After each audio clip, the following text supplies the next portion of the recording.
Thank you for joining us today for the sixth session in our financial sustainability learning community. In this session, we will be going over the main point is to go over the developing the executive summary. Can I get the next slide? During this presentation, we're going to be going over briefly how to maximize your funding sources. Then we will go into the importance of the executive summary and how you can use it. And then we'll break out into one-on-one sessions where each of you will get a room with one of the facilitators to kind of go over your guidebook, where you're at, and see how we can help. Can I get next slide? And today joining me is my colleagues Sheila Tillman, Hallie Fader-Cow, and Demetrius Thomas will be joining us a little later today. Next slide. Okay, so now we're going to be jumping into how you can maximize your funding sources. Next slide, please. And next slide. When we're talking about maximizing your funding sources, we're really talking about the funding matrix that we're providing in the guidebook. And this is just a way to create a matrix that really shows a quick and easy way to read all the program and policy components of your initiative, and then where each estimated cost is for the 3-year plan that you created with the investment calculator workbook that we provided. This really helps determine the different funding sources that you have and where you can apply them first, and it helps you identify where the gaps in your funding are. So next slide. And then when you're creating the funding matrix, it's really important to remember this is a way you're going to be using your 3-year budget plan from the investment calculation workbook, and you're going to be really just bringing that into your funding matrix. Again, this is a way to really clearly show where the cost of each initiative is and how your current funding sources, where they apply.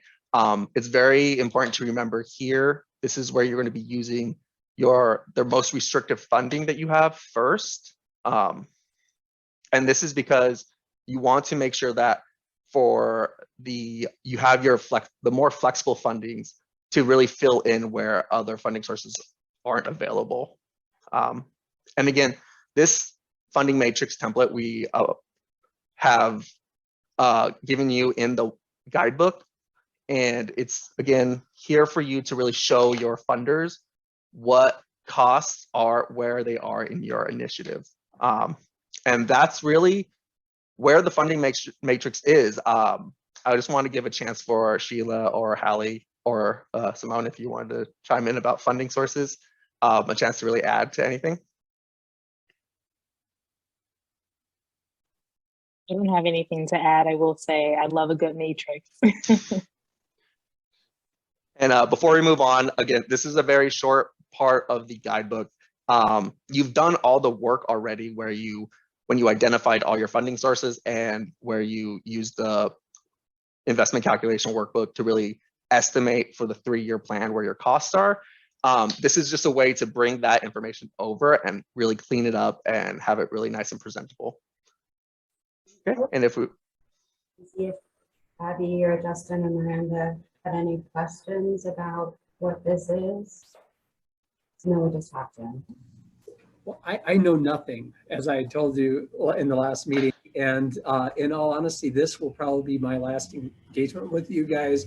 Before, I guess, next week, we're going to actually have someone come on board, and he probably knows even less than I do. Our director of corrections has been tasked with taking over the Department of Law and Justice because we need to get some things done as we're entering the end of our grant. So I think it's going to be more complicated for him to try to know all of this stuff, but I'm taking notes. I don't have any I don't have any numbers to do the exercise with, so I apologize in advance. No, thanks, Justin. Does the concept make sense? The idea that it does. It does. And I think it's very helpful, especially when you're talking to funders and figuring out where you go next. And I like the concept. I'm not engaged enough to actually have even the data because I don't work with the department that has all the data. So. I have a question. So one thing in St. Louis County, we've been doing those mostly with just our SJC initiatives. And for the most part, the only money that contributes to those initiatives is the SJC funds.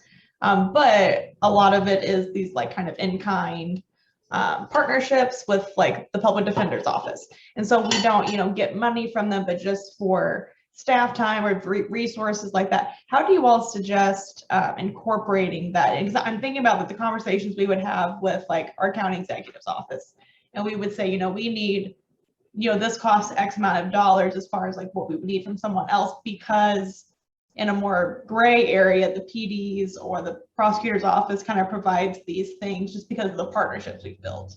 So I was wondering how to like include that in some, because I also love a good matrix. And I just don't know how to incorporate things like that are more departmental budget not gifts, but partnerships that come with it.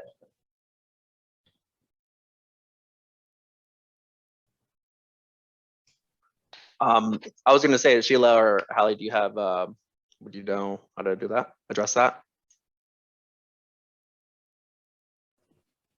I was just going into the investment calculator to see how I would do it, but that might take me a moment. But we'll definitely get back to you on any issue as an answer off the topic. I don't have an answer on top of my head. And honestly, Miranda, that's a really good question. I don't think that when we were thinking about this originally, we were thinking about kind of those in-kind partnerships and how to reflect that in the matrix, or really even reflect that anywhere in the funding piece. I think that Hallie's right. If we were to have that reflected somewhere, it would actually be in the investment calculator workbook. And like Hallie, I would have to take a look at that again to refresh my memory if we have something specific in there that calls that out or calculates that, or in some way has that as part of the calculation workbook. But I mean, as you guys know, we're piloting these tools, and that point is a great point that I think that we should keep in mind when we're looking to edit these tools. How can we incorporate that somewhere into the guide so that's clear that, hey, there's this extra help that's coming, and right now it's kind of, I don't want to say for free help, but it's kind of free help. And how do we make sure that that's represented somewhere when we're talking about the current cost of the program and the future cost of the program? So I think that that's a great point, something that we can look into as far as the investment calculator goes, and something just to keep in mind when we're making workbook edits. And I have a feeling that we may come back to you, Miranda, to pick your brain a little bit more on how it might be helpful to incorporate that, if that would be okay. Sure, yeah, absolutely. Because I know that it was one of the questions, like in section 5. How else? What other resources in kind of things support the initiative, and that's where the bulk of my answers were, because that's mostly what it is outside of SJC money. But also that kind of highlights that the need for our county to have a more centralized like grants office, because we really don't have one. So because everything has to be these like in-kind relationships, and hopefully all the directors still like this, once they come in. But if they don't, they could easily take that because it's not, solidified in any kind of way. So. Yeah, I think that that's just even though I know that the question's in there, I think that that's a great point of how do you visually represent that, since most of these SJC initiatives especially are pretty much dependent on the SJC dollars, or a lot of them are fairly dependent on the SJC's dollars and are relying potentially on more of those in-kind partnerships. So I think that that's a really great point on how we might be able to bring that into a visual, or have a separate visual just to have an additional way to represent that information. Yeah, no, that would be super helpful. Yeah. Okay, great. Thank you for that, for bringing that up and for that suggestion. I think that's a really great one. So thanks for bringing that up. Of course. Yeah, no, I agree. That's a really good question, and I'm really glad that you presented that, because I think that's really something that is important for us to look into. So thank you. I was just going to see if anyone else had any questions or comments about the funding matrix, and how you could be using it moving forward when you're presenting your initiative. I think I'm the only one who hasn't chimed in, so I feel the eyeballs on me. I've got a budget person who puts together our budget, and so before we applied for our last round of MacArthur sustainability funding, we spread out the no-cost extension and the new grant over 3 years, and everything else is in kind. So it was done by our budget person. Do you know if they what do they use, the funding makers, or do you happen to know, is it, are you able to bring that into this matrix in this guidebook, or I didn't want to do that because it's already done and approved and allocated by the Board of County Commissioners. So that felt like we've got a lot of the guidebook, I think, in terms of having it in one place is helpful. But we already have a lot of the processes done. And I think if we were looking at a different kind of system engagement or reform project that had multiple funding sources, or was a new something, that would help. But because we're using an existing grant and money we've already applied for and allocated, it didn't feel like the right opportunity to put the numbers into the tool you provided. That's helpful feedback, Abby, and I think that something I just wanted to share with you all, and I want to say you all will be excited about, but I don't know if you will be excited about it. I know I'm excited about it, which is in the next session in March. We're really hoping to get feedback from you all on the workbook and the Excel spreadsheet, and just hear more about your different experiences using the workbook, whether it makes sense or not with how things are already set up in your county or city. And so I will send out more information. This is a little bit of a preview for you all, but during the next session, I would love to hear more of this thoughtful feedback on how we could make the guide better or improve the guide, or what's working and what's not working. So I really appreciate you all sharing that today. And I hope that we can continue to share these these ideas about what's working, what's not working in the next session too. Sure. I've been trying to set up a time to meet with you all because with Sherry's support, we created an alternative that feels like a local application using the wisdom that you put into the guidebook. And so we can talk about that another time. Yeah, I'm pretty excited to talk to you all about that and hear more about your Lower your bar, Sheila, but I appreciate it. I mean, maybe I just get, I'm easily excitable. We'll leave it at that. We just tried to really boil down what is it we need to do, and took the equity and sustainability lenses and was really thinking about, if we're applying for a grant, what are the key things we need to be thinking about for sustainability and equity and the financial components. And the guidebook wasn't a useful tool to help us do that. So we just boiled it way down. Yeah, and definitely interested in hearing your perspective on that. I mean, we came at the development of this guidebook from a couple different angles and tried to figure out what would work, what wouldn't work. And so it's always good to hear about different perspectives from counties for kind of in different places in their sustainability funding. Totally makes sense. And I just thought the best thing that I should do for Multnomah County is do what makes sense for us right now. And so that was what I took the liberty to do. Cool. Well, we'll definitely dive into that more when we have the chance to talk to you one-on-one, or however many of us there are and however many of you there are. Great. Thank you for mentioning that. And I'm actually really excited too. I've been waiting to meet with you, Abby, and to go over your version of the guidebook. I was just actually looking over it again today, and I really want to pick your brain on the development of it, because I think the format I really love, and I wanted to hear how you guys came up with that. But back to the funding matrix. So it sounds like we have a lot of feedback just kind of on how to use this matrix and how it'd be useful. So I love that, and I think the feedback on this pilot guide would be really helpful. So if we wanted to move forward, if I can get the next slide. Now we're going to go into the executive summary, which is really the end goal of this guide. It's really how you're going to be presenting this initiative. It's kind of like creating the pitch for your initiative. And so I will be passing it on to my colleague Sheila to really go into the executive summary portion.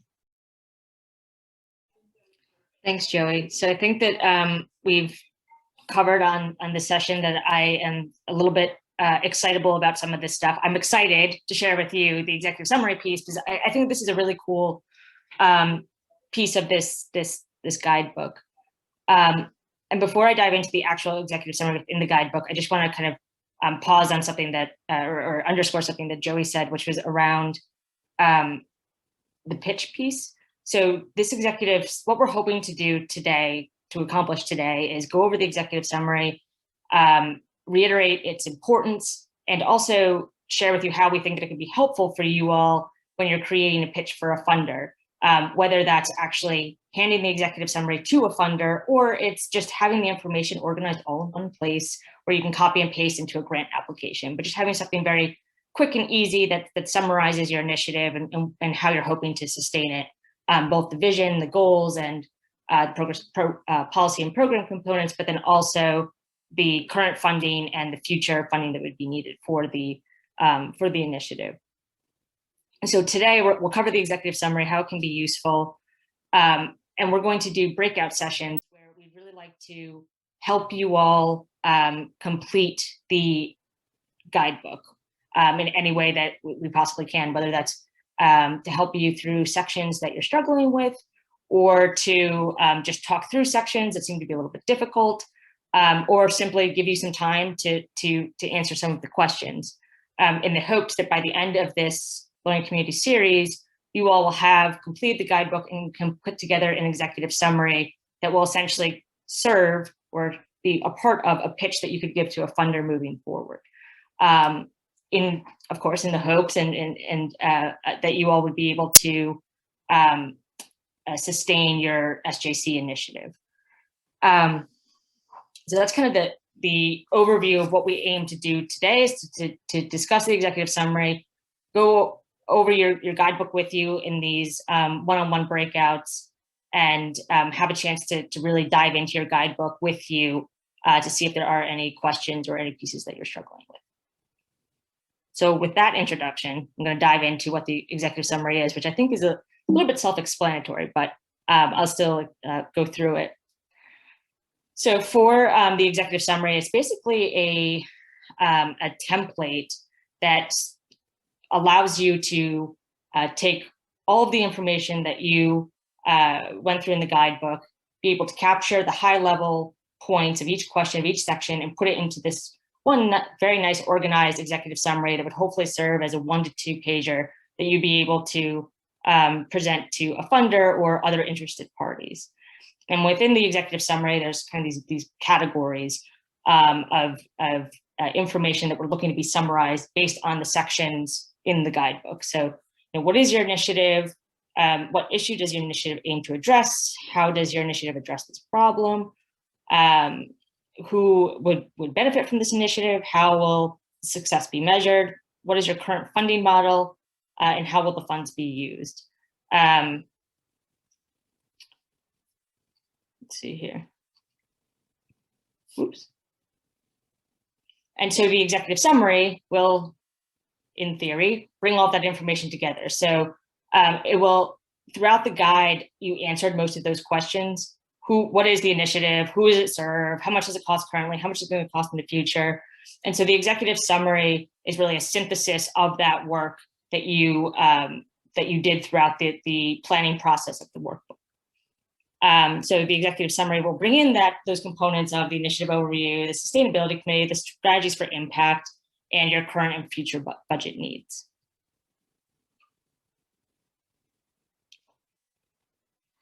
The executive summary, as we mentioned, would aim to help you all in fundraising. So not necessarily, it could be a tool that's used to hand to a funder, hey, here's an overview of what we're doing, what we have done, the different data that we have, how much our program costs, how much it's going to cost in the future. This might be something that you all would have funding for if it's a private foundation fund or something like that. But It can also be used just as, like I mentioned before, as a way to copy and paste information into grant proposals. So the federal, a lot of the federal grants come out in the spring or so. If you kind of have this nice, easy summary that summarizes what you all aim to accomplish with the initiative, it might be an easy way to then copy and paste the information over into some of those grant proposals, or use some of the information that you have in the executive summary into the grant proposals. Because again, you all went through this fairly tedious process of going through the guidebook, going through all the questions, really thinking about your initiative, being very strategic and thoughtful.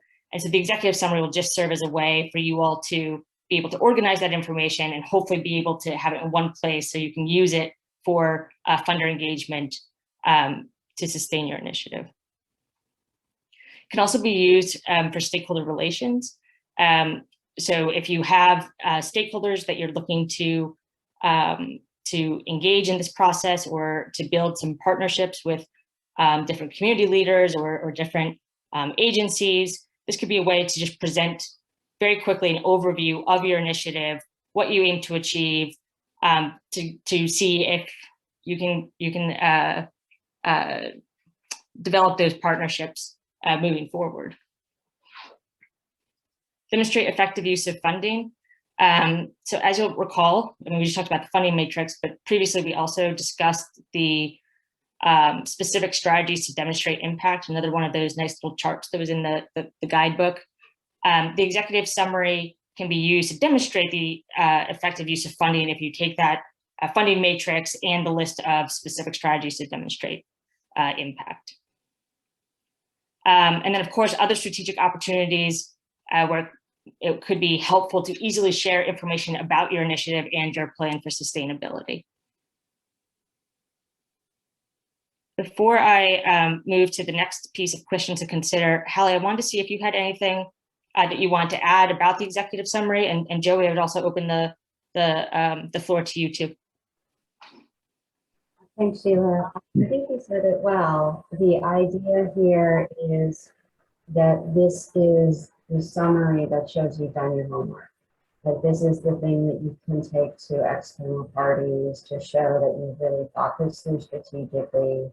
You have a sustainability plan. One of the sites that we spoke to that inspired this had put in a funding application for staff to do screening for mental illness at a county. The county administrator felt like the request was kind of out of the blue, and so we hearing about that story, we created this form to help show that there's a context to whatever funding requests you're making. It's something that's thought through, that it has the buy-in of the right people. And it makes it easy. It makes it easy for a funder to say yes.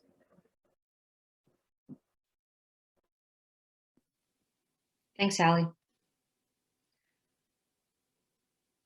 I have nothing to add. I feel like Hallie and Sheila, you both covered what this executive summary is and really how to use it, and the importance of really clearly showing each portion, each step of your initiative when you're presenting what you want to do and what you are doing to your to a potential funder. Thanks, Joey. So questions to consider when going through the executive summary and just thinking about different potential funders or going after different potential funding opportunities. How does the funder's goal align with your initiative? How flexible are the funds that you're applying for? In what way can you diversify the funding sources? How can this tool be utilized for fundraising, stakeholder recruitment, etc.? And how is the investment in underserved communities represented in your sustainability plan? Which just want to take a second to highlight that last question there, which is, I think something that we have been talking about this in the entire series, which is around that racial equity lens and how to bring that into your sustainability planning and how to bring that into your initiative and your programs and your projects moving forward. And so we've discussed this before, but a lot of the questions throughout the guide have these different questions to get you thinking about how to incorporate racial equity into your program or project if it already isn't there. If it is there, how are you doing it? And so there's a place in the executive summary template that looks for the summary of what is that investment in underserved communities. How have you kind of thought through these different racial equity questions, and how do you aim to move forward in having an investment in those underserved communities? I just want to underscore that question when you're thinking about your executive summary and the information that you would put into the executive summary, is that is a key section that really brings in the racial equity lens into the sustainability planning work that we've been talking about this entire time. Any questions about the executive summary? Again, I think it's, in many ways, it's self-explanatory. It's a summary of all of this great work that you all have done in putting your responses into the guidebook. But are there any questions? Concerns, comments, any of the above?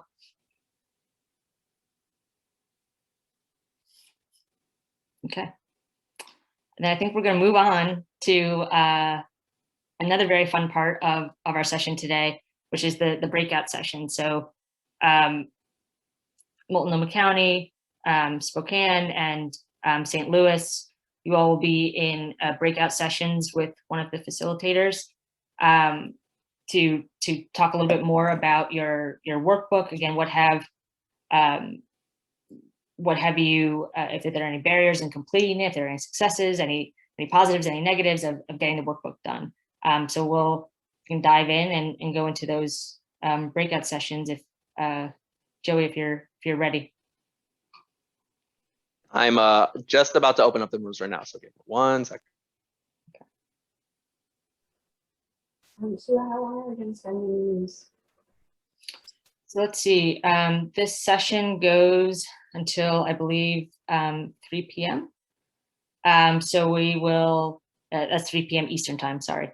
And so we'll spend probably about 45 minutes or so together working on the workbook. And then we'll come back and we'll discuss what's next for this learning community series. And I already gave you a preview of one of the things we're going to do in the next session. We also have an idea for an additional session that's not currently on your calendar. So I'll just leave you with that little teaser. So then when we come back, we can chat about what that might look like.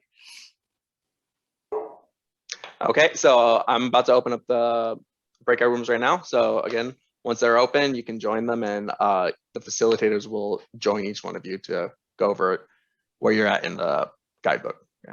And I hope that was helpful for everyone, really getting the one-on-one time and seeing where we can help you.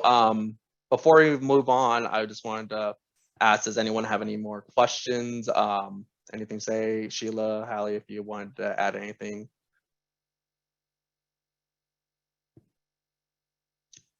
Just want to make sure all our questions were answered and we were able to help everyone. I feel like me and Abby had a really good conversation and kind of have a really good roadmap on where to go.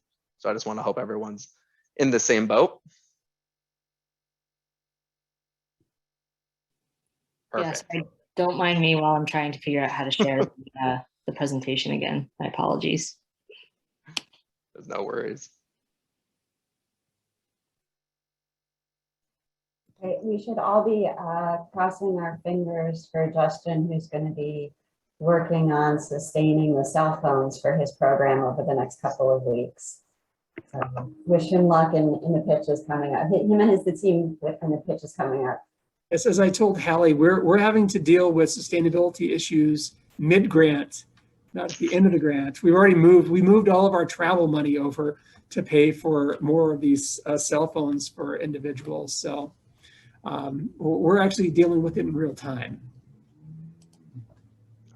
I remember hearing about this idea that you guys are working on, and I love it. And so, like I said, like fingers crossed with that. Okay, and if we don't have any other questions, I think we can move on to what's next after today. So if I can get the next slide. So we will be having our final session March 10th, and that's really like a session where we can wrap up and really receive any feedback. If you had any more questions, questions for the facilitators. But we're also adding another session at the end of March, and we hope everyone will join us. And this is really the idea we have, and if we can get the next slide to really show it.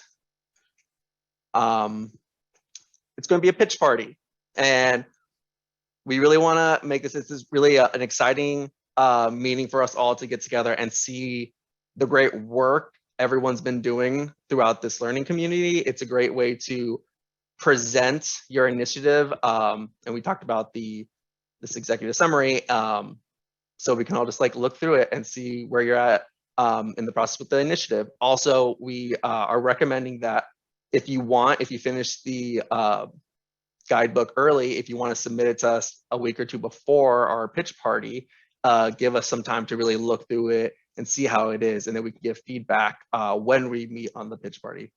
Sheila, do you want to add anything? Yeah, so this idea came from, it was an accumulative idea, but Hallie had this great idea of doing a pitch party and kind of have Shark Tank style, but as she says, not mean. So really the purpose would be able to share kind of your executive summary, how you're thinking about sustaining, but also how you're planning to market it or really sell what it is that you're doing to be able to go to a funder with this pitch. And we haven't quite ironed out the details on who the feedback would be, who will be giving you feedback, but we'll have facilitators who will give you feedback, but we promise that it won't be mean and that it will be nice and hopefully constructive and give you some constructive criticism to take back and to think about and be able to incorporate into your pitch moving forward. But you know, we hope that it's a helpful exercise in how you're thinking about your pitch. I know that not for all the sites on this call, but for some of the sites, you know, we're making that connection to the SAA, trying to connect sites with county leadership to be able to sustain. So kind of putting on, the facilitators will put on their SAA hats or their county executive hats and kind of think through what they would want to hear from a site around what the initiative is, the cost, what's working, what's not working, and provide some advice or some guidance or suggestions on how to make a pitch stronger based upon their expertise. So that's kind of our idea for that. We are thinking that it would be March 24th, same time as this learning community series. So we do understand that we would be adding another session onto your schedules. And we can send out an email to see how that would work for you all, if that date and time would work. If that doesn't work, maybe we could do a doodle poll or something of the sort to find a better date time that work. But that's what we were thinking, is to have you all be able to work through these guidebooks, have that executive summary, be able to present a pitch, get advice on your pitch, and then hopefully have all the tools needed to present to a funder to be able to sustain your program. That's kind of our vision of how the next couple of sessions will go.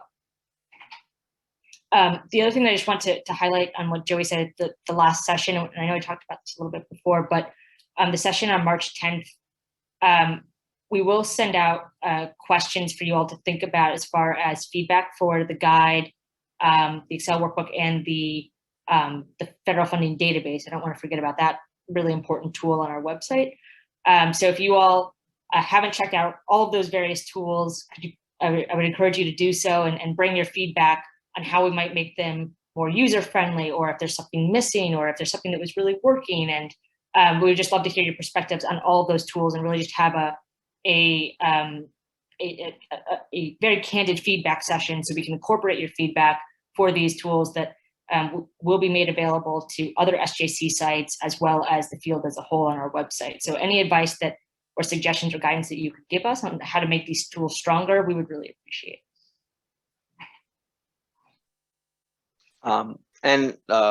If you can move to the next slide, I can build off of what Sheila was mentioning, how we will be sending out an email with some questions that just to let you have time to really look through it and have kind of discussion prepared on what worked, what didn't work around the guidebook and the learning community. I believe we'll be sending those out in a few weeks, like a week or two, just to give you some time beforehand to look them over.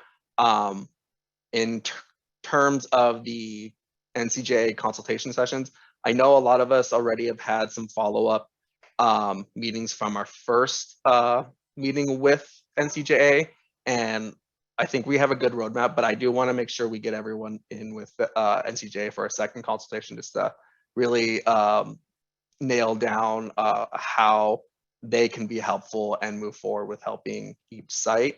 And again, if you want to set up any one-on-one time with me and Sheila and Hallie, just email me and we can set up a time that works for everyone.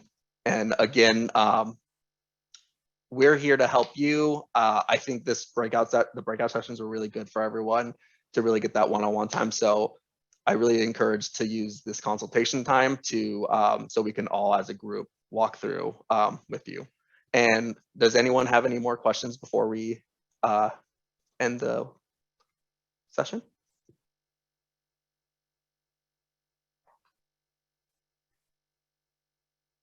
It looks like we're good. Oh, Sheila.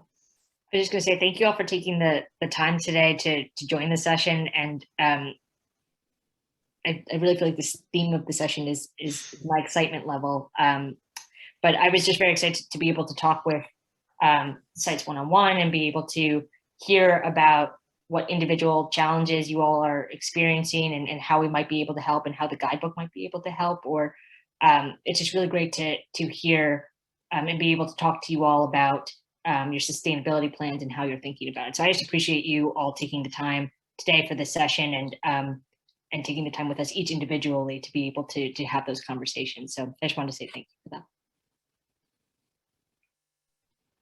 Yeah, I agree. Thank you so much for joining us, and really love to get the time with the one-on-one session. So if we, I think at that, if no one has any more questions, if I can get the next slide.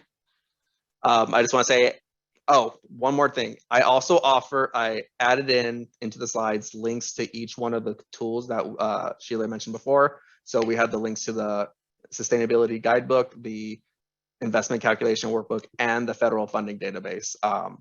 And if you have any more questions around any of those 3 tools, again, just reach out to me by email and we can answer any questions that you might have. But again, thank you so much for joining us today. I really enjoyed getting the time to speak with everyone, and I feel like we had a lot of good discussion and feedback. So again, thank you.